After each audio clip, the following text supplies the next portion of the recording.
that to me was one of the greatest experiences, aside from Yeah. when I actually had an Eagles uniform on for the first time when we were the San Diego Chargers in the first preseason game, and I had number 83 on, and they played the national anthem. And I cried like a baby. What's up, man? How you doing, bud? I'm good, Vince. How are you, man? Good seeing you, brother. It's great to be down here. I'm just not too far from where you grew up in Pensacola, man. So I'm Where down here. you down off of 1A? I'm in Jupiter. You're in Jupiter, huh? Yeah, man. Tequesta. I'm gonna be in Clearwater tomorrow evening. Well, let's go. Yeah. Yeah, man. I appreciate you coming on and joining me with Emmitt Smith inside the game. On this Saturday night, we have a special game, obviously, between the Cowboys and the Eagles. So I thank you for taking the time out of your schedule. Allison, it's always good to see your beautiful face and everything. I thought you was coming to Vegas a couple weeks ago, but I know.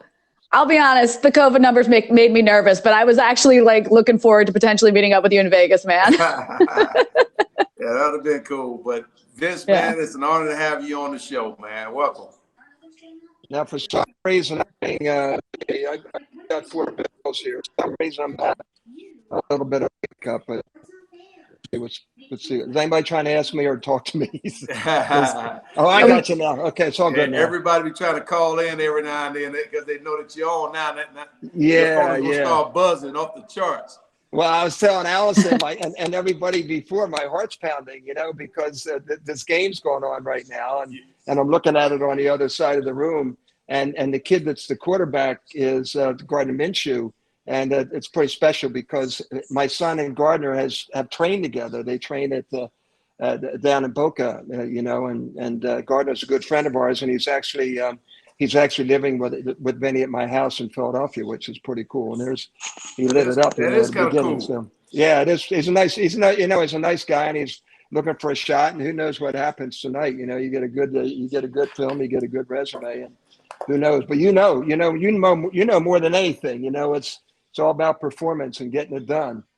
I have to tell you something, Allison. When I met Emmitt for the first time when he was MVP, and he was all everything, all world, and as he was, and as you know, the rivalry between the Philadelphia Eagles and the Dallas Cowboys is pretty intense, and maybe one of the most feared and hated guys on the team was Emmitt because he always kicked our ass. Of course.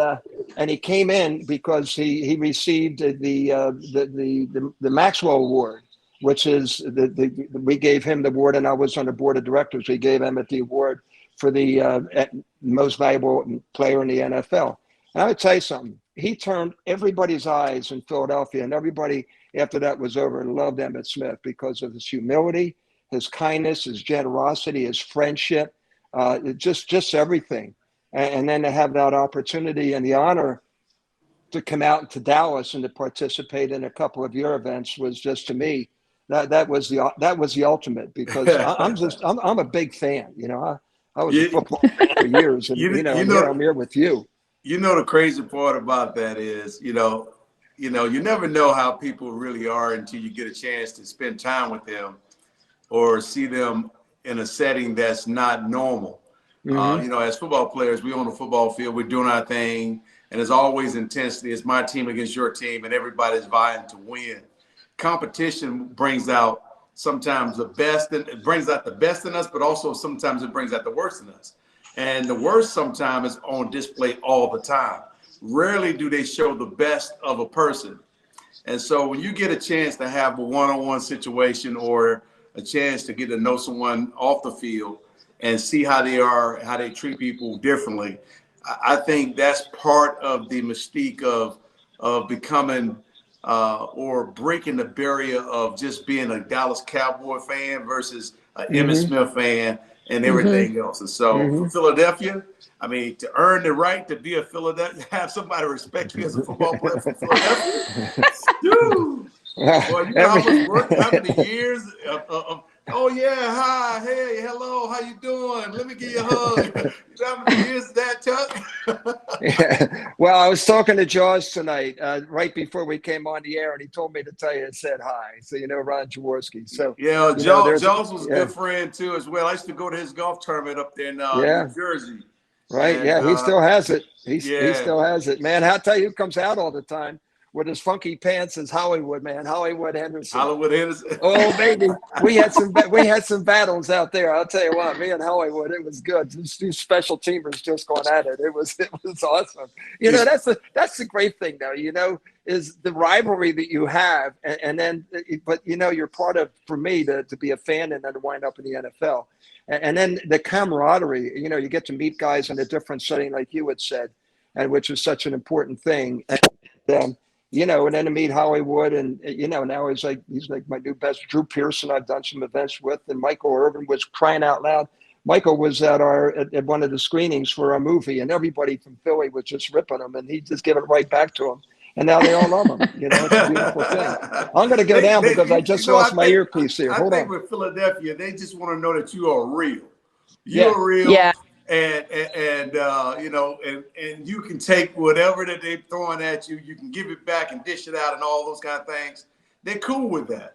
And so I think the respect goes a little bit beyond just the game as you start to earn the right to respect one another. That's the beautiful thing about this sport and getting to know other fans and getting to know players. Mm-hmm. Unlike anything else, politics aside, when it comes down to sports, people learn to respect one another, and we earn the right to respect to respect one another. And that's a beautiful thing because we get a chance to know each other from a different perspective. Right. And one thing about athletes that I absolutely love, they are caring individuals by nature, but we are terrorists on the football field. But we know how to shut it off. Oh, that's we know how to have, and we have developed a thick skin to learn how to block out the noise and get to really the focus of what we came to do. And that's what we do. That's when we're at our best. Unfortunately, most of the world is not trained that way. Right. And most of the world is trained to take everything someone says personally. And that is unfortunate because it doesn't lend room to get to know one another. And when you're taking things personally, and I think that's part of the problem that we have in the United States is no one is taking the time to get to hear, speak, and talk to each other and understand each other. Just have a discourse. That's it. And I think that's the biggest problem that we face right now.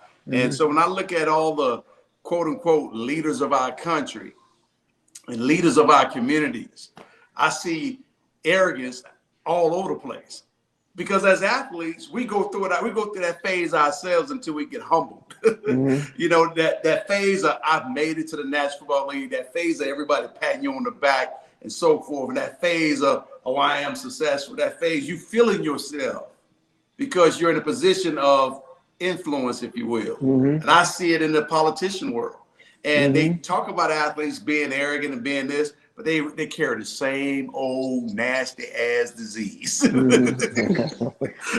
Emmitt, I work in Hollywood. It's the same thing here. Yeah, I understand it. It's straight across the board, but it's human nature, though. It is in human nature to do it, but it's up to you as an individual to put a cap on it, to tone it down, to allow it to simmer and smother it. You're supposed to mash that down and bring up the best in you, that heart, that care, that desire to embrace. That, to me, is what football has taught me. And that's one reason why you see teams that have the chemistry, that are going to Super Bowls and playing well in the playoff, playing excellent football on a consistent basis, because they are all on the same page, vying for the same mission. Nobody's just trying to outdo the next person. And nobody talking about, well, I don't have enough targets. Michael Irvin used to say all the time, throw me the ball, I'm open regardless. But Michael Irvin appreciated Alvin Harper and Jay Novacek and myself, what we all brought to the table. Because he understood the team concept. When Mike wasn't getting passes, he was mad. You know why he was mad? Because we weren't running the ball effectively. If we ran the ball effectively, Mike knew good and too well he wasn't gonna get man-to-man coverage or double coverage no more. He was gonna get man-to-man coverage. When I was running that ball, that eighth man came in that box, he knew he was man-to-man. He was happy. He was happy, but he wanted me to run him out of that cover two, run him out of that eight. That's what Mike always said. So well, yeah, he was always gone, but it was a lot of fun. I'll tell you what. Well, you know what? I never expected I would ever be in the NFL, and I always thought I was a team guy and a coach for so many years. But I think you put the nail on the head right now. It's just about being an influencer and what can you give now because of what you've learned from back then, and being in such a violent sport that you're in right now. Now you tone it down and you go out, and I think that's why you won Philadelphia over. You certainly won me and everybody in the Maxwell over. Just because of your kindness and your enthusiasm for other people, and not just looking at somebody and say, hey, look at me, I'm Emmitt Smith, I'm the world's greatest running back in the world, in the NFL. And, I'm just one of you. And let's hear about you. And that's, I think, people want to be heard right now. And exactly. At the end of the day, we all are getting crushed by this pandemic. One way or the other. In terms of being confined to our homes, in terms of having that concern of whether or not I'm going to get it, and if I get it, what will happen, if I pass it on to someone else, and all those kind of things. That is a big concern, and that's the weight of this pandemic. But through it all, as you know, Vince, very well, when adversity comes, character truly is revealed. Mm-hmm. And we're starting to see the character and the soul of this country being revealed through all of the different types of pressures that's hitting everybody. Mm-hmm. And so when I look at a game like tonight, and there's no reason for Dak Prescott to be playing, there's no reason for Jalen Hurts to be playing, even though he's not playing. I understand why. And the guys who have COVID, I understand that they cannot play. But these guys that are playing, they're playing because – and this is the reason why Dak and them probably should be playing, because they have shown so much inconsistency this year that they want to go into the playoff on a high note, playing better and playing better football. And so with that said, that's why you see them in the game right now. Well, it's a big difference if they get that second seed too. I mean, it's a huge difference. Yeah, so and a lot of it, there's a great play right now being made by the Cowboys. It's tied up. Yeah, that was fantastic. Yeah. Emmitt, I was going to ask you what you thought about Dak playing tonight. Too, yeah. Yeah. Well, I think he should play. I think that whole offense should be playing. Anybody that's healthy should be playing, and here's why. I said it earlier. They have shown so much inconsistency as an offensive unit, and you don't want to go into the playoff being inconsistent. You want to go into the playoff clicking on all cylinders and starting to establish some type of foundation in terms of who you are as a unit, who you are as a team, who you are as a coaching staff, because it all plays hand in hand, even the coaching staff. Just some of the decisions that we make as coaches, some of the decisions we make and things we do on the football field. I hear players talking about, I'm not getting enough targets. Well, are you running the right routes? I saw a couple earlier route to CeeDee Lamb where Dak threw it in the ground, but Dak was expecting CeeDee Lamb to keep coming. CeeDee Lamb turned and ran upfield. He redirected. So that says that they're not truly on the same page. Something happened earlier where Dak was scrambling, was trying to throw the ball to Amari Cooper. Then he had to scramble. Then he had to take the loss. So something is happening. Those kind of things should not be happening this late in the season, and which is a problem. Which is a problem for me. So they should be playing. Well, I'm glad that you had that point of view, because I was going to ask you from your perspective. If you're in the same situation right now, and here you are, and I don't even know if Zeke's in the game. I haven't had an opportunity to see. But if you were in the same situation right now that he would be in right now, what would your feelings be? Would you want to play, or would you want to sit? You want to rest? Me personally, it wouldn't matter to me, because it's all about what they wanted me to do anyway as a team. Yeah. And once the decision was made, then my mind was set, was going out there and playing football. Right. I didn't. Well, you're going all week thinking you're going to play, right? Yeah. I mean, you got to prepare as if you're going to play. Absolutely. And when you have shown this type of inconsistency all season long, for me, I'd be trying to play just to get to 1,000 yards if I was Zeke Elliott. just to get to 1,000 yards. Is there a bonus on that? I bet there is. Not for him, is not. No, really? Not for him, is not. But No. it's a pride thing. Yeah, I Yeah. guess. Yeah, It is a pride thing. That's a big thing. And that's enough right there to keep you motivated, keep you going forward. Yeah. All right. Did I freeze? No, you're there. I see you. My gosh, you guys were so still. That was really impressive. I was like, oh no. Why don't we start bringing in some users and see? I'm sure they have questions about this game as well. Yeah, that'd be great. That'd be great. Yeah. We're going to go with Rob Wright, who's right at the top here. And I believe Rob's a new user. So welcome. Hey, Rob, what's up? That's first time. Say, Vince, I kind of grew up a Vikings fan, so I didn't really follow the Eagles that much when you played. Totally enjoyed the movie and kind of learning about how you came up and played and kind of again tried out and made the team. It's kind of that success story there. In your time in the NFL, is there a certain moment that stands out? I'm sure you had lots of good memories, but maybe share one of them with us as far as kind of the knowing that you made it to the NFL and kind of a good story maybe to share as kind of try to give you a softball as the first one. Well, that's okay. I don't mind softballs every once in a while. So, obviously, when I found out that I made the team, that goes without question. But I have to tell you, one of them was actually the first NFL game, regular season NFL game I ever played in.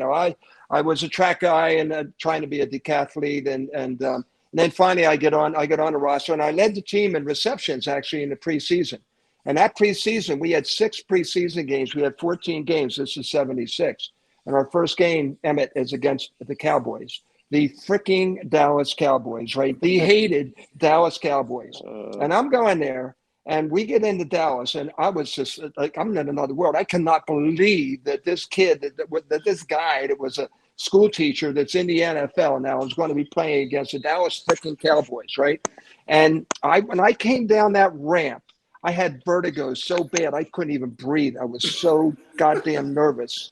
Emmitt, I couldn't. And then then I'm standing on the sidelines, and you know how it was. It was right in the beginning of September, and the heat's coming off the field, and it's like you're looking down a highway, and all you see is the steam, and there's the coach, and the coach is walking with his hat, and then there's Too Tall Jones and Roger Staubach and Harvey Martin. All of a sudden, and then you have you have the cheerleaders behind you. I mean, it's just absolutely insane. And in the movie, they have me in that first play, and I ran down there, like deer in the headlights, and Randy White just blew me up. And it wasn't quite that bad. But that to me was one of the greatest experiences, aside from when I actually had an Eagles uniform on for the first time when we were the San Diego Chargers in the first preseason game, and I had number 83 on, and they played the national anthem, and I cried like a baby. Wow. I cried like a baby. And I said, I cannot believe I'm in this situation. And I got in at the end of the game. I made a couple slight adjustments. And as you know, Emmitt, well, you're a number one. You were given your number one draft pick. But when you're 45th man on a 45-man roster, you got to make every play and every practice rep work. So, there's so many. And of course, the last thing is the Giants game, that first home game that we had. And I made the big hit at the end of the game that sort of saved the day. And I wound up, got invited by the team to a team party.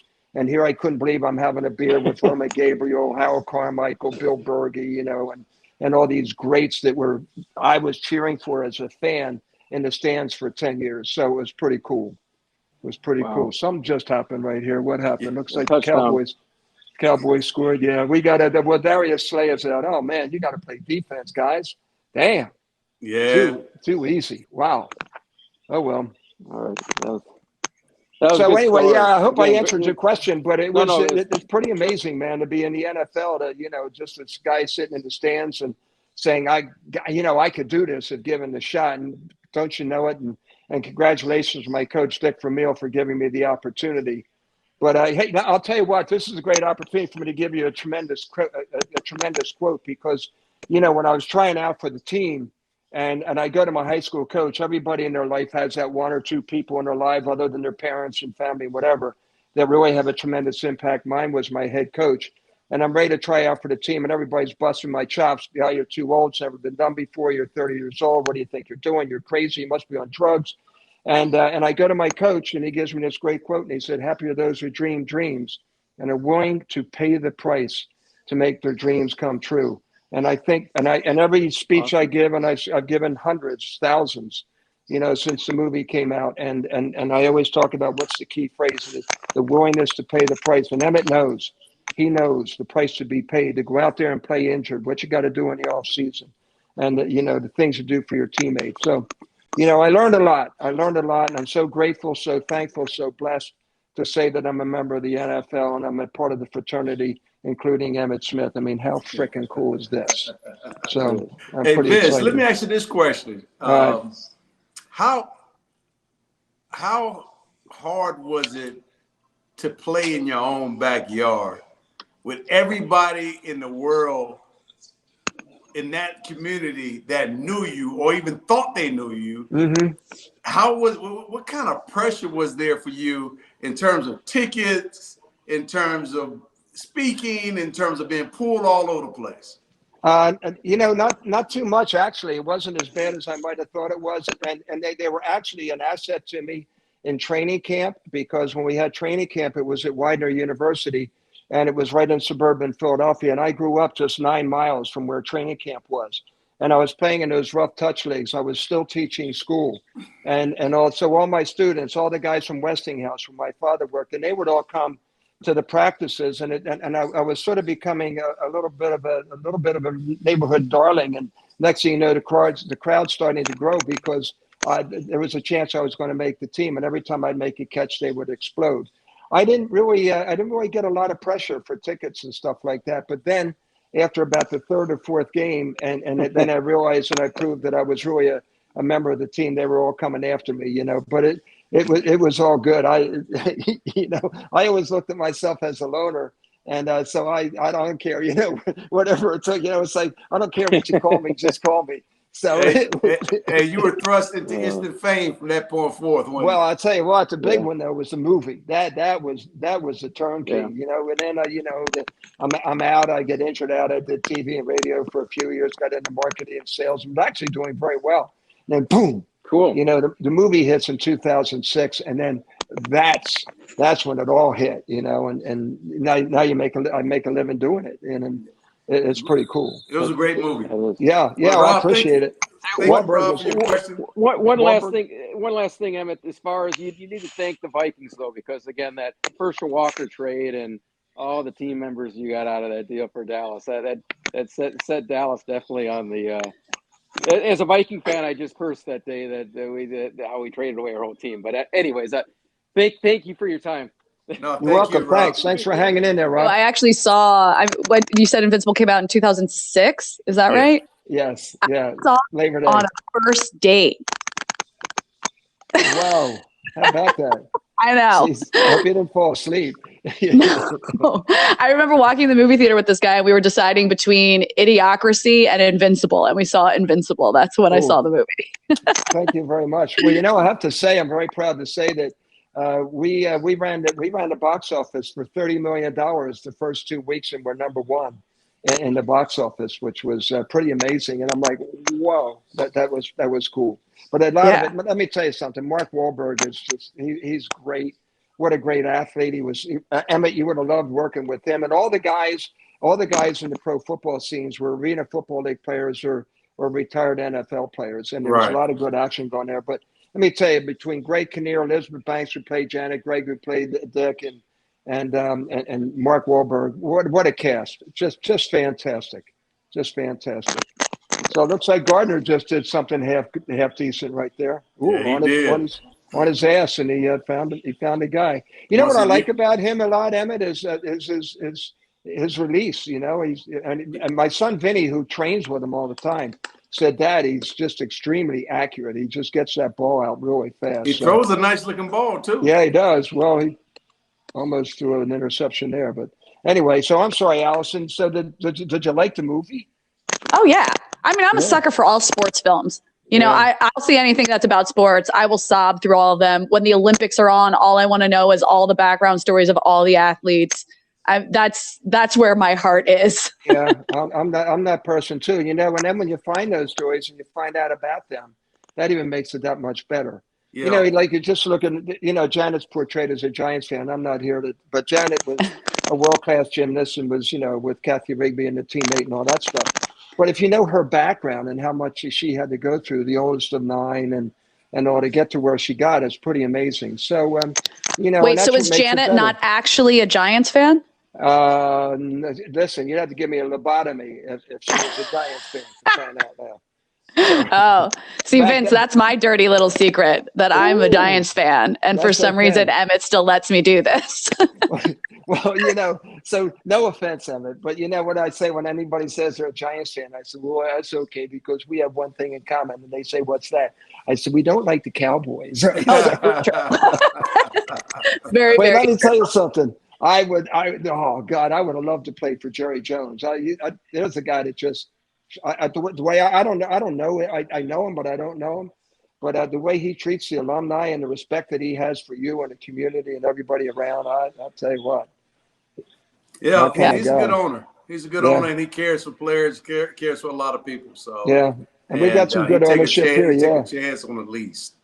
yeah. So, Allison, bring somebody else in so we can keep this party All right, moving. we're going to Deanna right now, who I believe is also a new user, which is great. So, Deanna, we're coming to you. Hello. Actually, my name is Hugh. My wife did it for me. I am a Cowboys fan. My wife is a Washington football team fan. Oh no, say it ain't so.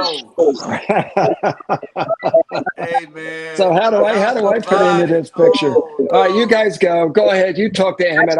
I'll go to the bathroom. That's all right. Actually, Mr. Papale, I do have to tell you, I grew up in Jersey, Philly.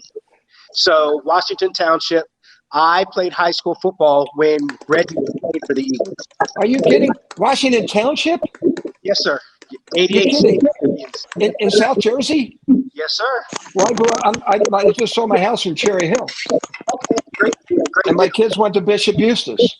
How Nice. about that? I know Washington Township really well. Oh my God, that's so cool. What position did you play? I played DB and receiver. There you go.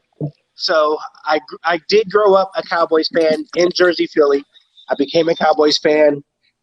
Tony Dorsett got drafted by the Cowboys when I lived in Pittsburgh. And now I use on the end of my passwords is number 22 on everything I do. And as a matter of fact, for Christmas, sir, she just got me one of your signed autographed jerseys for Christmas. That's so cool. Awesome. Sir, That's from pretty cool. in You were in Vegas. Vegas. Yes, You sir. signed a jersey for us for Vegas. Okay. I just knew that you're opening up your restaurant also in Vegas, so we were thinking about making it out there for that. But Yes, sir. my question for you, sir, is what career path would you have followed if you had not played football? Well, that's a very, very good question. I don't. If I put it this way, if I would have never got a scholarship to go off to college, my plans were to go in the military. That's what I did. Air Force. My plans was to go in the military. I don't know if I was going to go in the Army or the Marines. I wanted to leave my hometown no matter what. And I knew my parents didn't have the capital to provide me with a college education anywhere. And that was my only way out.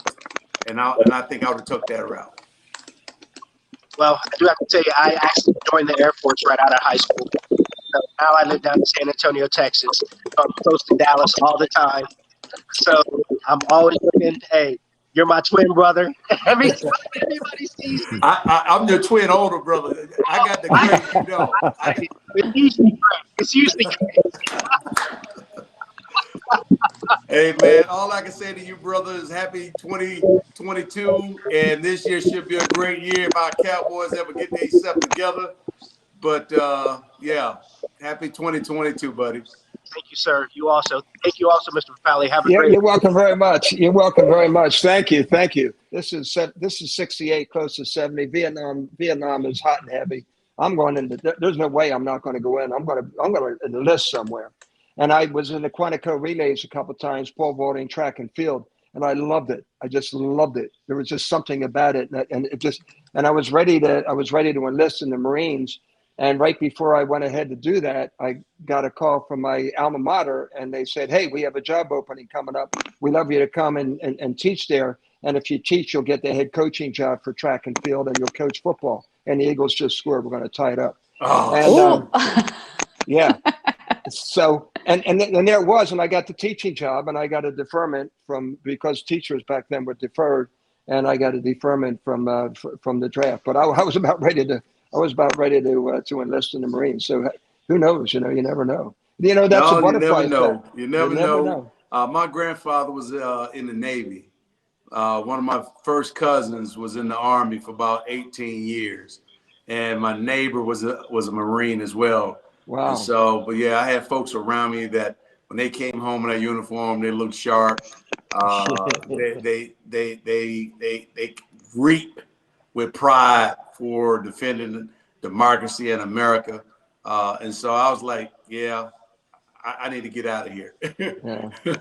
You're giving me goose pimples when you talk about democracy and patriotism. And I got a guy that's living right across the street from me that's a Gold Star father. He lost his son in Fallujah, a few years ago. He has a foundation, the Travis Manion Foundation. And he's so excited that I'm talking to you right now, and you see men like that. And I've done a lot. I got involved with the military. If I couldn't be a part of it, I want to do whatever I can, because I just have so much respect for law enforcement, right, and the military, and those who go out there and do everything they can to keep our dreams alive. Correct. And that's unbelievable. That's incredible. You just told me what you just said. That's pretty cool. Oh yeah. And but when I learned that I had an opportunity to go off to college and continue to play football, I was ecstatic. I started thinking, if I got a chance to do that, maybe I go to a school that's in the military or a military type school. So Texas A&M, I was thinking about going to Texas A&M. Mm-hmm. And then I started learning more about what it would require. And I was like, okay, if I played football and I was at a military school, I would have to serve for 2 years. I was like, I don't know if I want to do that now if I got if I can play football. So I had to make decisions. But then the University of Florida come calling. And I'm like, okay, Bo Jackson just rolled out.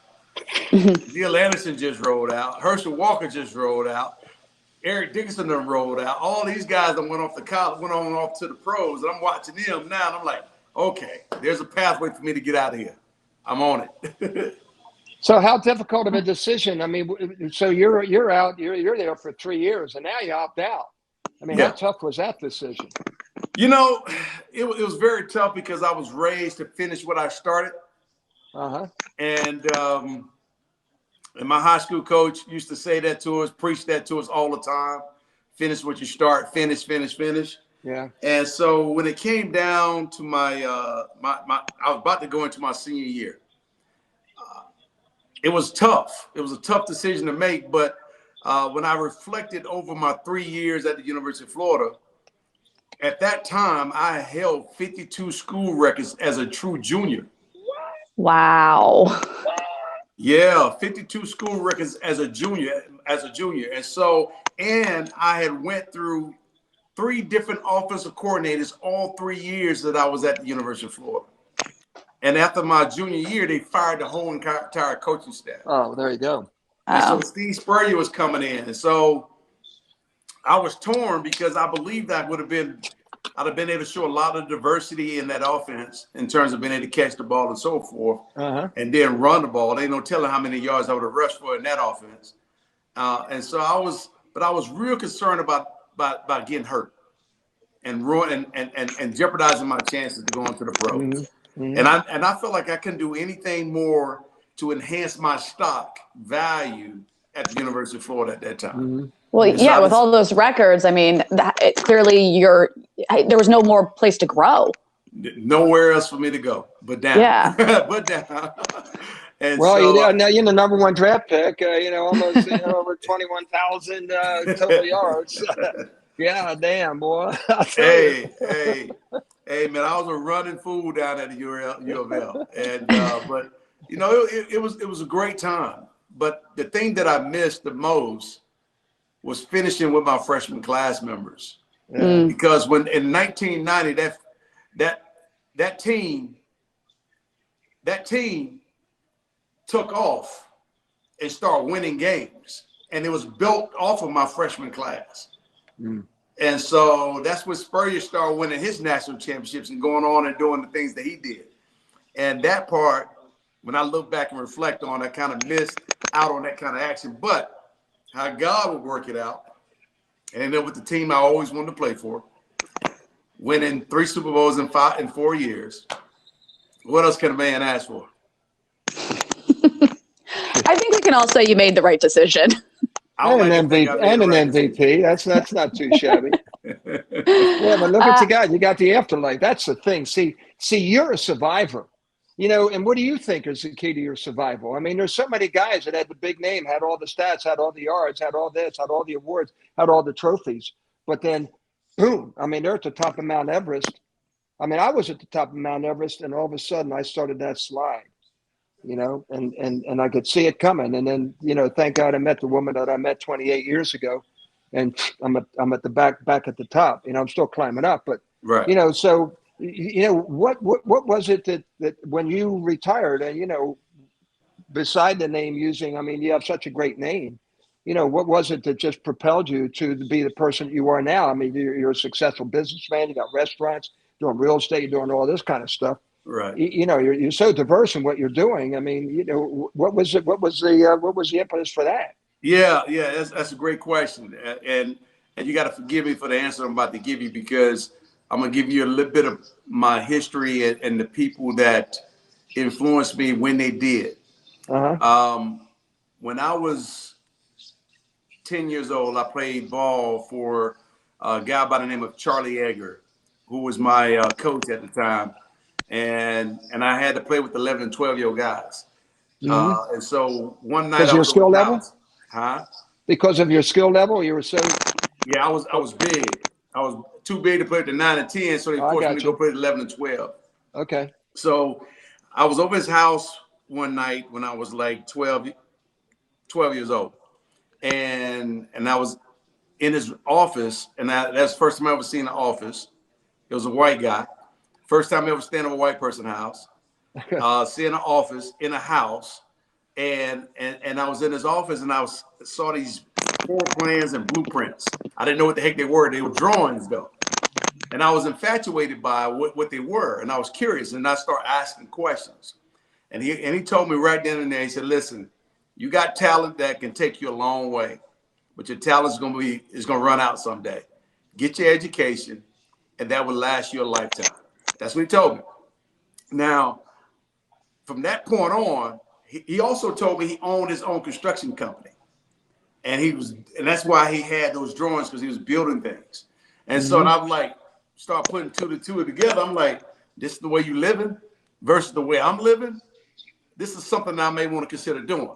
And so from that point on, I started thinking that I wanted to be an architect. I started remembering what I saw and how it looked. And I started designing the width and everything else, start creating my own designs and stuff like that, because I wanted to go to school to be an architect. And that was my passion at that time. And so I even worked at a condominium, did work for an architect when I was in college. And when it came time to declare my major, I was encouraged not to do it because of the lab work that would be required and the hours that would be required for me to be that guy and to be the RB1 for the University of Florida in the SEC with the schedule that we actually had. Right. And so I chose not to go that route, chose to get a degree that I probably would never, ever use. But when I became a Dallas Cowboy, I've always had this entrepreneurial spirit. When I ran into Roger Staubach, I started learning what Roger Staubach was doing. And I started learning what Jerry Jones did for a living. And everything. And just watching how he took the Dallas Cowboys from losing $1 million a month. When he bought them for $165 million, the stadium included, and just started raising an asset and growing an asset that was huge. And so for me, I just started just adopting these different types of principles and learning these different types of skill sets. And that's how I just started going from there. I'm a hustler, baby. That's pretty amazing. But look at the impact that somebody made in your life when you were 12 years old. Yeah. And it was a coach. That was the same thing for me. It was a coach. A coach had an impact on my life. There's a lot of folks, and when I talk about the country itself in terms of what we're not going through, what we're not doing, and how arrogant people really are and so forth and everything, people don't understand that they have, that influence can go two ways. It can go to inspire others to their level of greatness, or it can go to crush others because you don't give them nothing to believe in.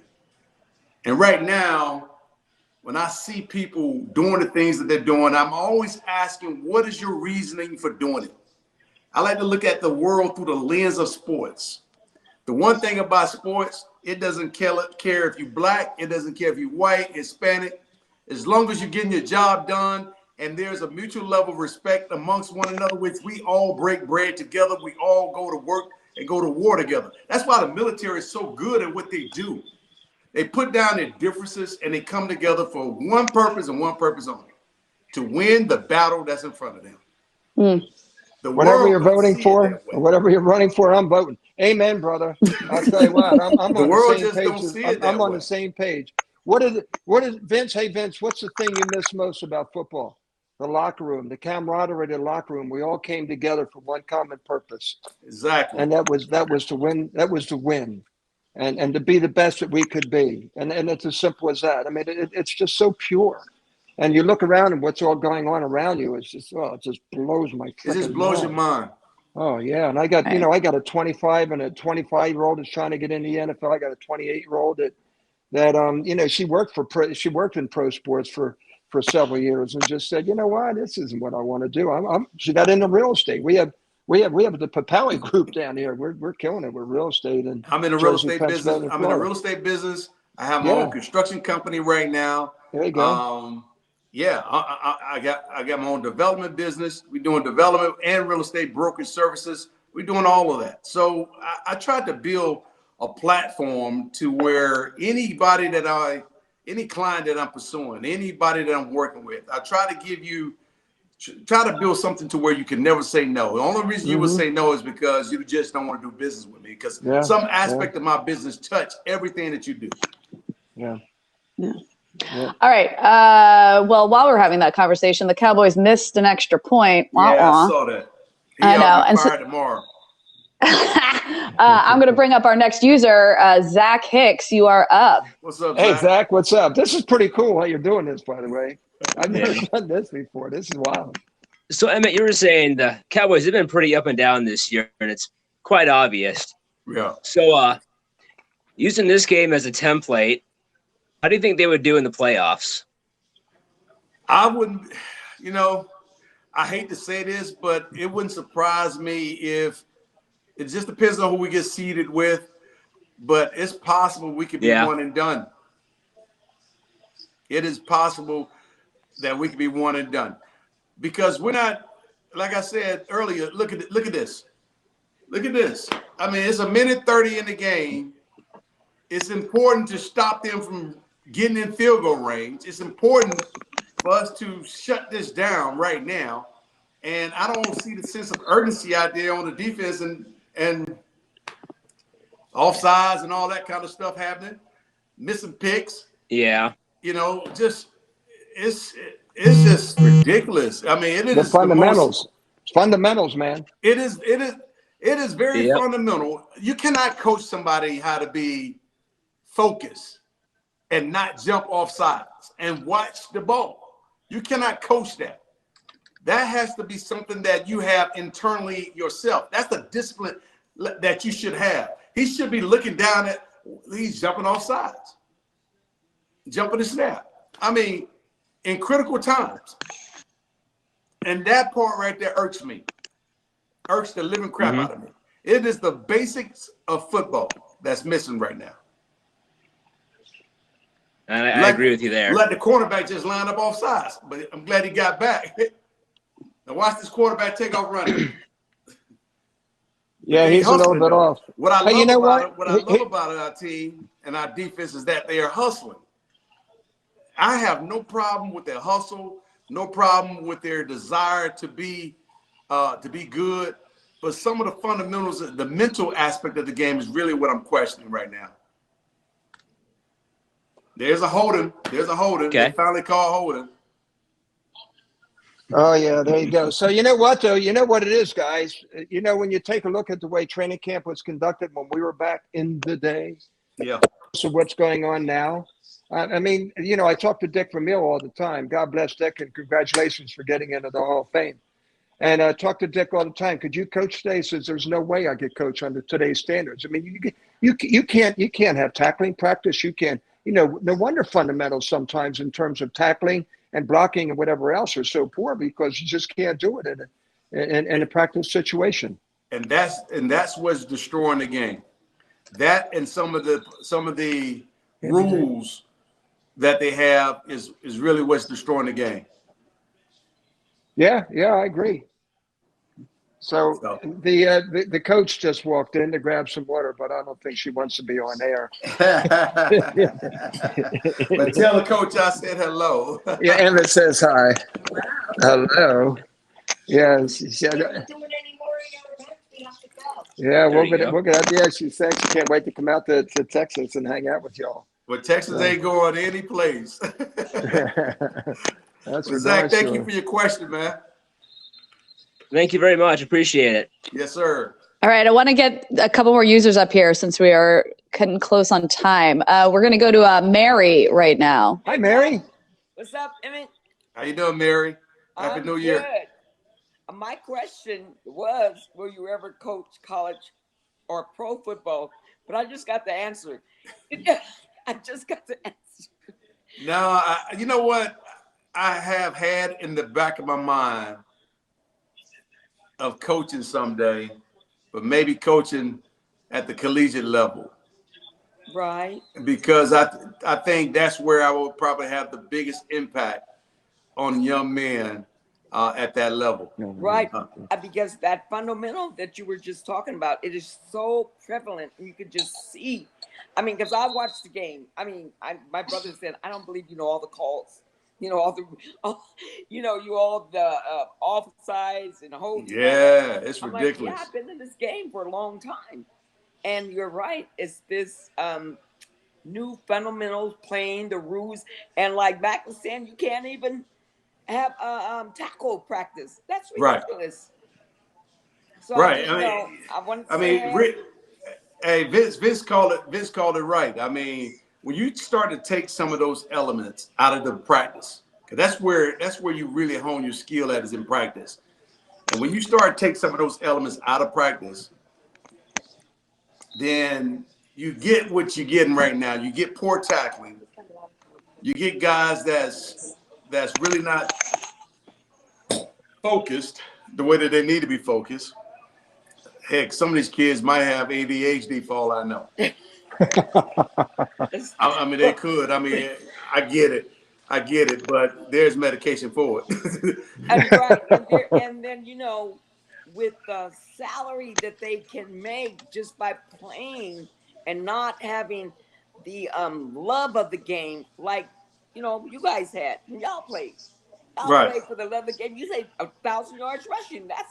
It's not I'm going to the Super Bowl. I mean, it's not that hard to get 1,000 yards. You just got to be healthy and average almost 50 yards a game, if not 65 yards a game. I mean, you can get there by 75 for sure.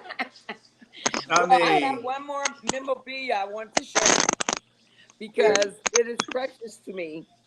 When they built the new stadium in Irvine, I got a piece of brick. I'm going to try and show it like this. Okay. So, no, you didn't. Dallas Star, no Twitter. Yes, I did. That's pretty cool, Mary. Yeah, and it's your spot on the rotunda or wherever it's at was filled. So it's in Ron Newhouse's that you see walk. So I want you to make sure somebody go take a picture so you see I'm real. Okay. All right. I'll make sure we do that. All right. All right, I Mary. love you again. And Mom, Vince, I was back in the day with you too. Thanks, Mary. Thanks, Mary. I agree with what you were appreciate saying. You guys doing Thank this. you.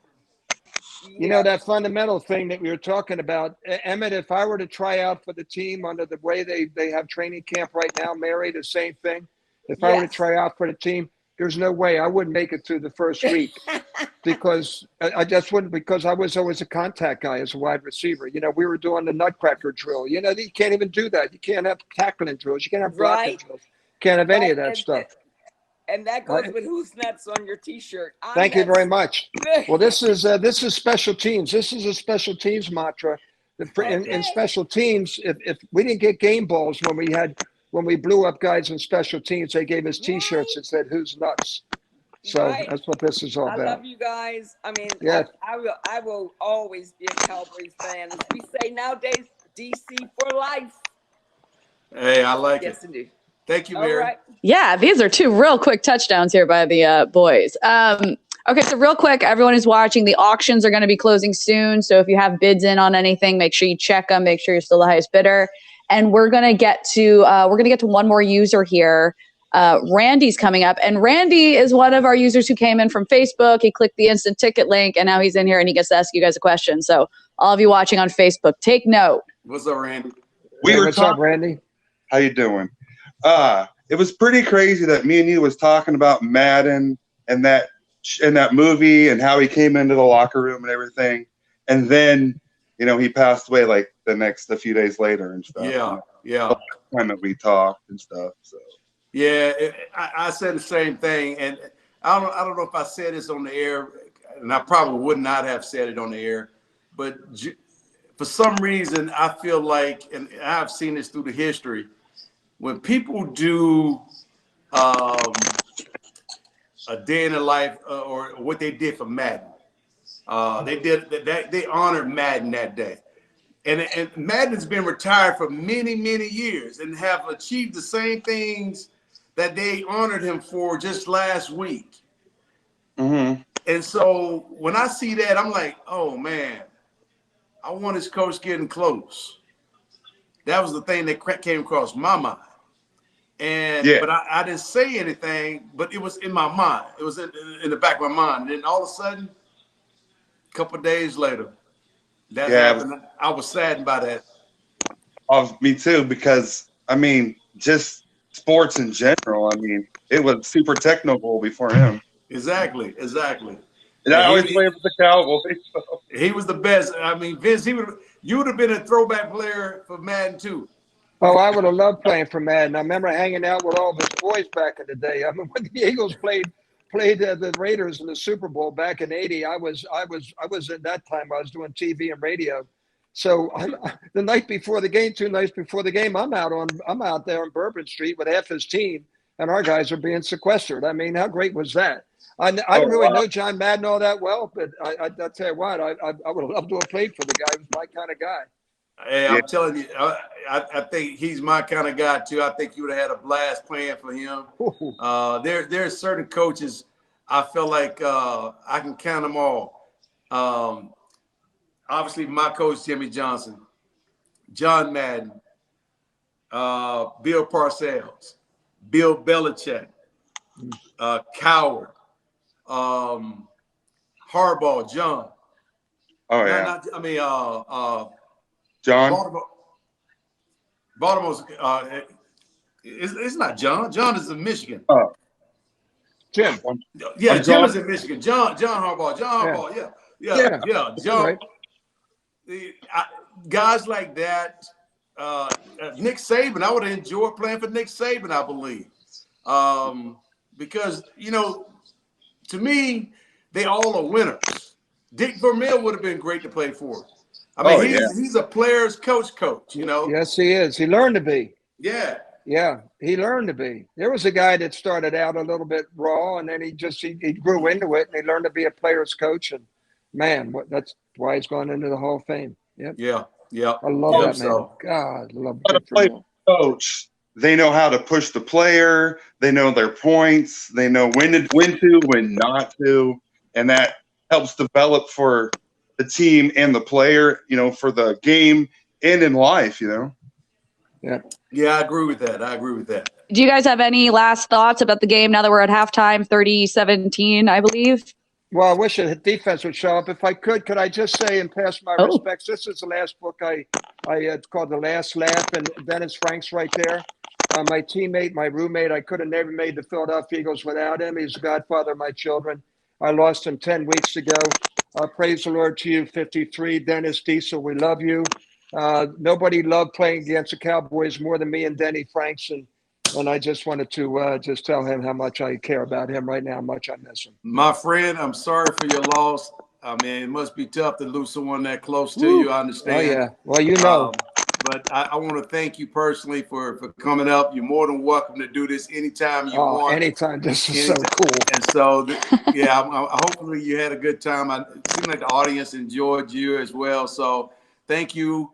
Be blessed. Be safe. And we'll see you down the road.